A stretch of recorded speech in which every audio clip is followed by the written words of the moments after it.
Hello, everyone, and welcome back to another episode of 1990s Represent. We're starting out our seventh cycle of 1994 with an album. In this episode, we're talking about Ill Communication by the Beastie Boys. It's a very solid hip hop album. A lot of great tracks on this. Always a fun time with this album. I have some notes here about it. We're gonna get to the notes and then get through the track list like we always do. Let me just grab this notebook here. Let's see where we're at. There we are. All right. So, Ill Communication by Beastie Boys, first released May 31st, 1994. This is their fourth studio album. I believe it went, was it Licensed to Ill, Paul's Boutique, Check Your Head, and then Ill Communication. So yeah, this is their fourth album. Some great singles off of this. So the singles that they put out for this album include Sabotage, Get It Together, Sure Shot, and Root Down. All those are absolute classics. Sabotage specifically, probably. But Sure Shot, I believe that's actually the first track on the album. Just a great introduction to the album. I always have loved the Beastie Boys, and they're kind of just their wordplay. They're kind of just like they're a very fun hip hop group to listen to. Like they've never really taken themselves like all that seriously.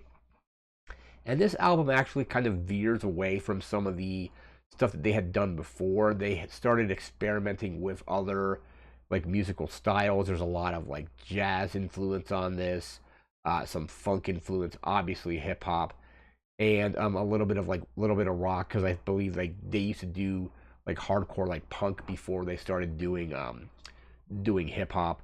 So a lot of musical styles kind of coming together to create this album. It's amazing. Let's see here. After that, can't talk about this without talking about the classic music video for Sabotage. I remember seeing that in 1994, and even though I never really watched a lot of the like 1970s police shows that music video was kind of spoofing, I kind of still understood from probably just seeing enough of like commercials for it when I was watching TV or like little like bits and pieces of those kind of shows. So yeah, the music video, absolutely a classic. Probably one of the best music videos of all time, probably if you were to like rank some of them.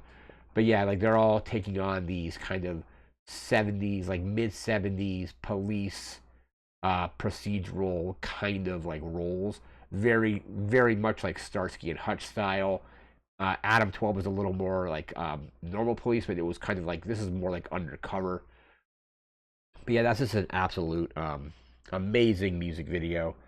I actually had this, didn't listen to it in 1994. I picked it up in 1995 as part of the kind of short-lived subscription I had to Columbia House. So Columbia House, as you knew, or BMG, music groups like that, or music clubs, I guess you can call them. Usually had like a introduction offer where it was like 8 CDs for $1. I think before that it used to be like for a penny, but then obviously like when I got it, it was like $1. You probably pay an exorbitant amount of shipping. I think it was like $12 to ship like 8 CDs or something. Kind of crazy. But then the thing was that you would get these 8 CDs for $1 with shipping, and then you would have to buy over the course of a certain amount of time 2 full price CDs. So I did that, but this was one of the 8 CDs I selected when I was going through picking out my 8 albums. Like I said, I picked up Alanis Morissette's first album that way, or Jagged Little Pill, I should say. It wasn't technically her first. Garbage's debut, Foo Fighters' debut. This was one of those albums on that list. I mean, I think I picked up like Regulate by Warren G, and maybe like Hootie and the Blowfish or something like that. But yeah, this is part of the Columbia House subscription I had from basically it was like November, maybe it was October, November of '95, and then I bought my 2 CDs. One of the CDs I paid for was like Blood Sugar Sex Magic by Red Hot Chili Peppers. Something else before I canceled the subscription, but yeah, just a great way to get a bunch of CDs back in the day, kind of Can't also talk about Sabotage without talking about the 2009 J.J. Abrams Star Trek film, which uses this song kind of like it's just, I don't know if it felt out of place. It didn't really feel out of place for me, but a lot of people were like, I remember watching the Star Trek DVD with the commentary, and J.J. Abrams, remember, he was mentioning something about how people would come up to him and ask me, like, why is Sabotage in this? It's kind of weird. I love the song, so it kind of fit with the vibe of the movie, at least in the scene where Kirk is getting chased by, like, the Iowa, like hover police or whatever that thing was. And then it kind of became a running joke throughout the rest of the, I think they call it the Kelvin timeline. So there was Star Trek, there was then Into Darkness, and I believe Body Movement, which is off of Hello Nasty, was featured in that movie very briefly. I think it's like Kirk's like alarm clock at Starfleet Academy. I think he's still in the academy at the time, or in his quarters, and it plays that song. And then in Star Trek Beyond from 2016, they come full circle, and Sabotage gets used again. I really love that they kind of just committed to the bit. They didn't like sweep it under the rug and never mention it again. Um, Obviously, spoilers for Star Trek Beyond. It's like a 9-year-old movie at this point, almost 10 probably. But there's a part where they find an old ship and they find out that these other enemy ships are communicating or working on some kind of radio frequency. And to disrupt that radio frequency or whatever they do, they somehow find a frequency and then they broadcast over that frequency Sabotage. And it's just a classic scene. I'll leave a link in the description to actually check the scene out if I can find it on YouTube. But I remember seeing that in 2016 and being like, when Kirk is like, hit it, and I'm like, is it going to be Sabotage? And it is. And McCoy and Spock are on a different ship at the time. They're like on like a shuttle. And there's a great joke of that they don't know what the music is, and Spock is like, well, it must be classical then, or something like that. So our music of our time is considered classical music, like 400 years into the future. But I like that they committed to the bit with Sabotage, and Sabotage is an amazing track. Ad Rock, in the apparently the 2020 documentary about the Beastie Boys, said Sabotage was a fictitious rant about one of their producers, like trying to sabotage them. So it's like, can't stand it, know you planned it kind of thing. Apparently, they were listening to a bunch of Miles Davis during the production of this record, and that kind of inspired probably the jazz influence on this record. Probably comes from these Miles Davis albums that they were listening to. And apparently, it was On the Corner and Agharta. Hopefully, I'm pronouncing that correctly. I don't know those albums by Miles Davis. I really like Miles Davis, so I'm definitely going to check those out now. The artwork for the album is really, really iconic. Apparently, they had the font for the album cover was custom made or hand drawn for them, and then the photo, which I like when I bought the album after having already seen the Sabotage music video. Like, I wasn't sure if this was supposed to be like an undercover like detective. Like, I thought the thing he was holding was maybe like a police scanner or something like that, and he was kind of like doing like a stakeout. I don't really know. Apparently, it was taken. The photo was taken, according to my research. I didn't know this until just now. Was taken in 1964, and it was supposed to be used in a thing for Esquire magazine, and those photos ended up not getting published. So, so they got these photos, and I think the photographer of the photos, when the Beastie Boys asked to use these photos because they weren't published, and they went to the photographer to get like permission to use them.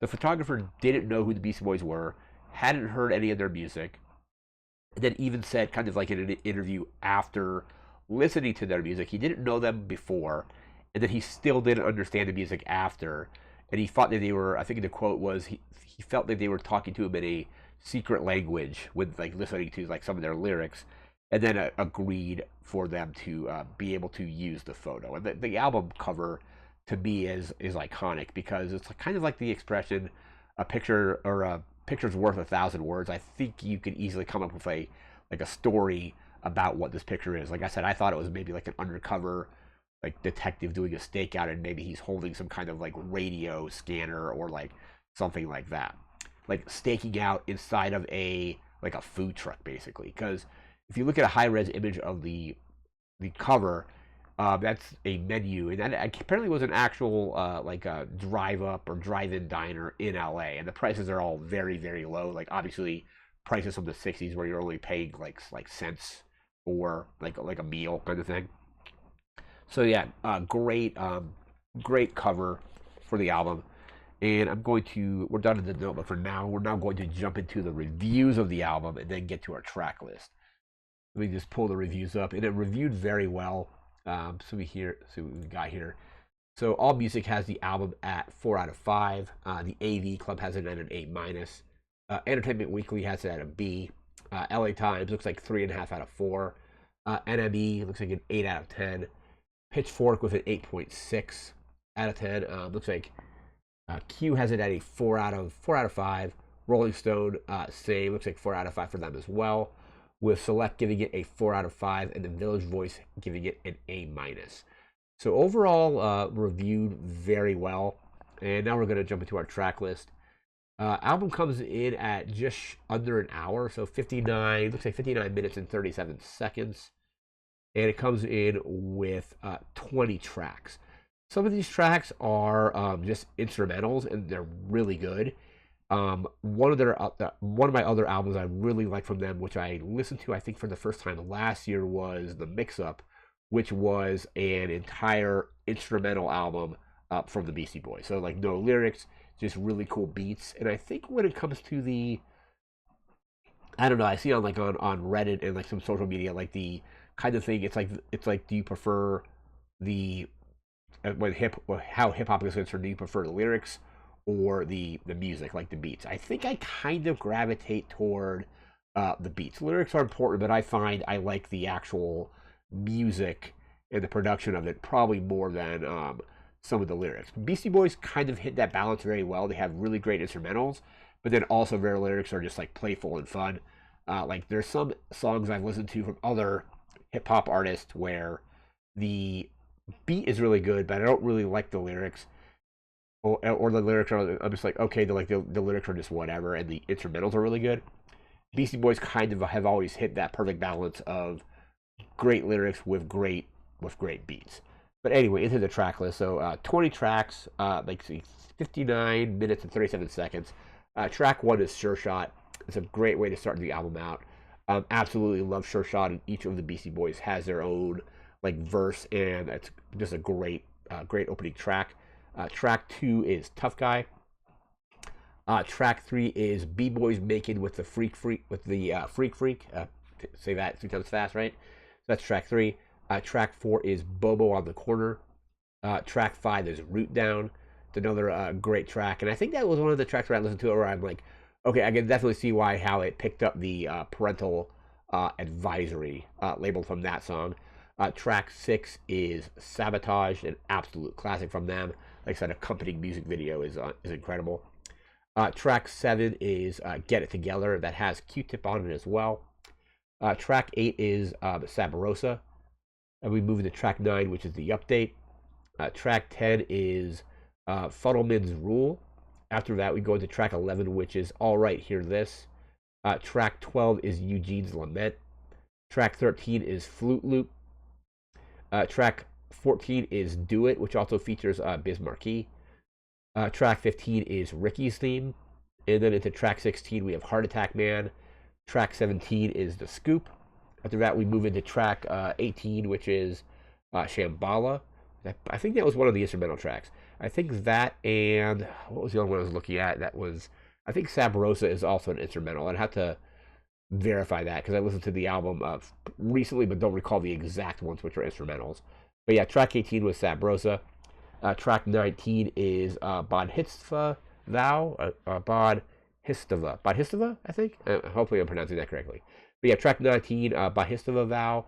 And then closing it out with track 20 is Transitions. So again, 20 tracks, just shy of an hour. But like I said, just an amazing album. One of my favorites from them. Don't know if it's my absolute favorite, but I think my absolute favorite is probably, I really like Hello Nasty. Hello Nasty to me is one of my favorites. Then Paul's Boutique is a classic as well. This is definitely in my top, I want to say my top 3. I would say probably my top 3 are Hello Nasty, Paul's Boutique, and then Ill Communication. Probably License to Ill coming in maybe at in fourth place probably. And then after that, I would say maybe like Check Your Head, 90, and then forget what else they did after that. Like the mix up was also really good, so I would have to probably put the mix up there as well. Separate category because it's just an instrumental album. Probably like my least favorite, if I had to pick one, would probably be like To the Five Boroughs, which I still think is a fun album. It just is not nearly as good as the other ones I just mentioned. But yeah, that is going to do it for this video. We'll be back in a few days with a movie from 1994. No idea what that was going to be yet. So we'll be back in a few days with that.